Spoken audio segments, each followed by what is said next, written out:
I do believe the meat and potatoes of Mob Psycho 100 truly is the characters themselves.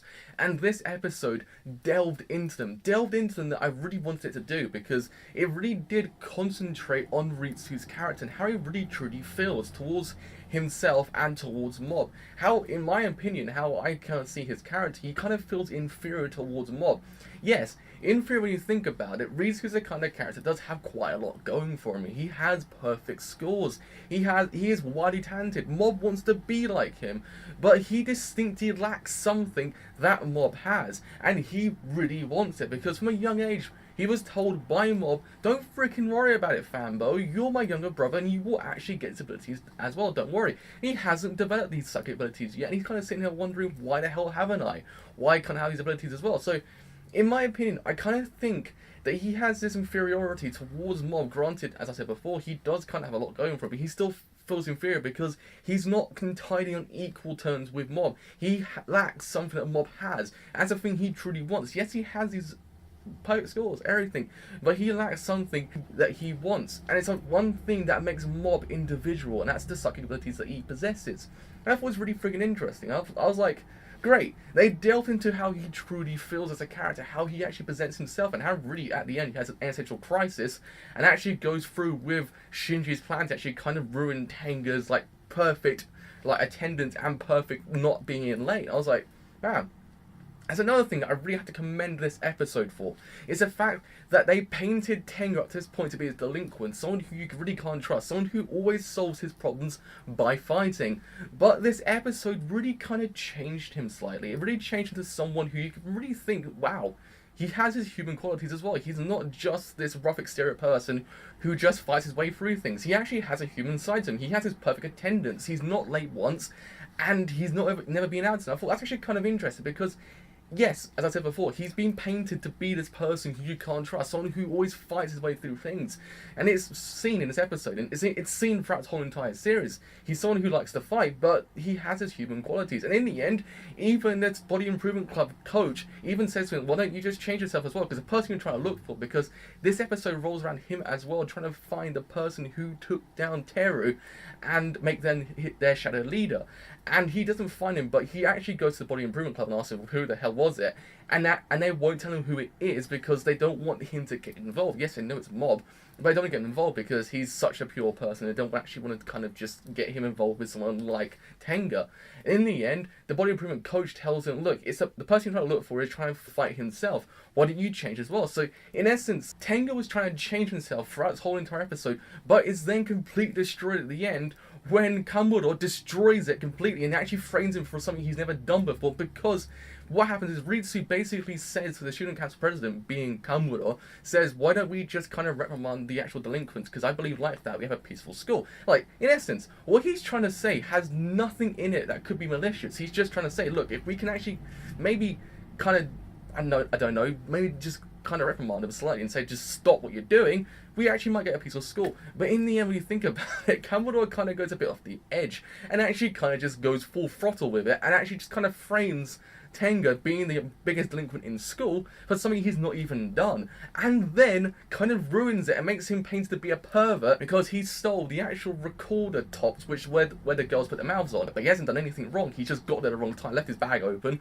and yeah, bloody Ritsu goes through with it as well, he kind of is a bit apprehensive at first, because what happens is, as well, because he gets called in really early in the morning, gets called by Kamuro, and Kamuro basically tells him, oh look, what's in this bag? And so it's a recorder and everything like that. This is the delinquent sense, how we frame him. It's kind of like, it's a bit bad, isn't it? It's not something I want to do. Once Kamuro deals out a line, which really freaking worked for me, I was like, that's a really good line. Ritsu tells him, like, you're an elite, why would you do this? He goes, oh, actually some empty persona someone made up for me that doesn't exist. And he goes, don't you just feel sometimes the actual praise you get does not fit the character you truly are? And I was like, holy Christ! I was like, that's a good line. And then in the end, it gives Ritsu's existential crisis. Then he kind of thinks to himself, holy freaking Christ, I don't know who I am. Like, he kind of does question himself. Like, he gets all this praise, but who is he? Does it really fit his character? Does the actual praise he gets fit who he truly is, the person? It doesn't, because again, he gets his praise saying, "Oh my god, you got a perfect score, good job, son," everything like this. But it truly does not paint the picture of who he truly is. He feels inferior still. He feels inferior towards Mob because Mob has something he doesn't have. And it really does actually work. That whole entire line really freaking works. And the whole idea of really bringing Kenji as well, being the leader of this kind of like research group who tries to actually kind of make him into an Esper, because again, another thing that does happen in this episode, as he's walking home, as Ritsu's walking home, he actually meets this bloke called Kenji. Kenji says, "I've got this research facility that actually kind of amplifies your psychic abilities." He actually mistakes him for Mob, and actually says, "Why don't you come down to my actual research facility and actually awaken your abilities?" And he actually does go through with it, kind of just, he understands he's being painted as the wrong person, but he goes through with it anyway. What happens is he gets to the actual research facility and actually finds out, well, this is actually just a flat, what's going on here? And then Kenji walks out and goes, no, it's fine, it's actually in it. And then when you go inside, like, how in the name of Christ do they actually kind of keep this under wraps? This is something that's really freaking like, whoa, it's really big. And then what happens, he actually meets the rest of the Esper group as well, and actually finds out these Esper people don't really have that much abilities that really kind of make them to be these Espers per se, because again, we've seen Espers so far, they've been kind of powerful. These ones seem really kind of weak, they don't really have much going for them. But in the end, you kind of find out what Kenji's true intentions are. And then Ritsu goes through it, basically saying, "Oh, if he wants to do that, then I'll go through it as well. I want to kind of raise my standards as well." And in the end, he kind of quits and goes, "I don't have any abilities anyway." But then it's revealed at the end, what happens? Ritsu does have abilities, he does have psychic abilities, but he didn't really know it, because at the end, as he's walking home, who appears? Dimple Summer. It ends then. It ends with Kenji realizing, holy freaking Christ, this guy's got psychic abilities. My god, did not expect this. So in the end, Ritsu's abilities get awoken, and you're kind of sitting there going, oh god, what's going to happen now? Because here's the thing, is he going to use him for good, or is he going to use him for bad? Because I just don't know. I hope he does use him for good, because I think Commodore is going to be that person who might influence him the wrong way, make him become this villain. Because again, it's shown in this episode with Tenga, when he actually puts all of the actual recorder bits he put your mouth on into Tenga's bag. That whole entire bit, you kind of like, holy freaking Christ, he went through with it and actually did stuff as well. You're like, my god, I did not expect that. Why would he do that? So you're kind of sitting there going, will he actually use his abilities for good? We're not too sure, but it really does lead to interesting ideas. And it's really this whole idea that I really did feel bad for Tenga, because again, as I said before, his whole entire anime, he's been painted to be this delinquent, but he does have his human qualities. It's actually really sad to see someone who wanted to change, find who this person is, and actually become his shadow leader. And in the end, gets completely thrown out of probably a school as well, because he's been thrown for something he's not completely done. But in the end, when you think about it, Kamura's plan was foolproof, because they're going to actually put the blame on Tenga, because Tenga's someone you can't trust anyway. So in the end, when you think about it, Kamura's plan was completely foolproof from the start.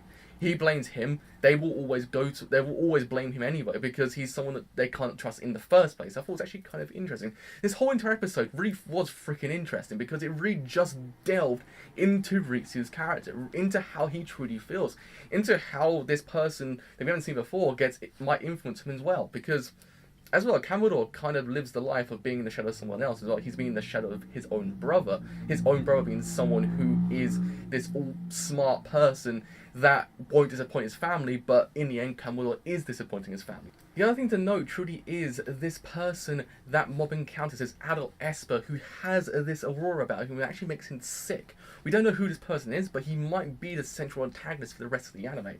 It does really lead to interesting possibilities. I want to know who this person is, what he can actually do, because again, up to this point, the actual Espers who've actually been introduced into this anime have been freaking damn interesting. So yes, with all that said, I have been the driver. I am fully aware that Overlord Chapter 18 is out.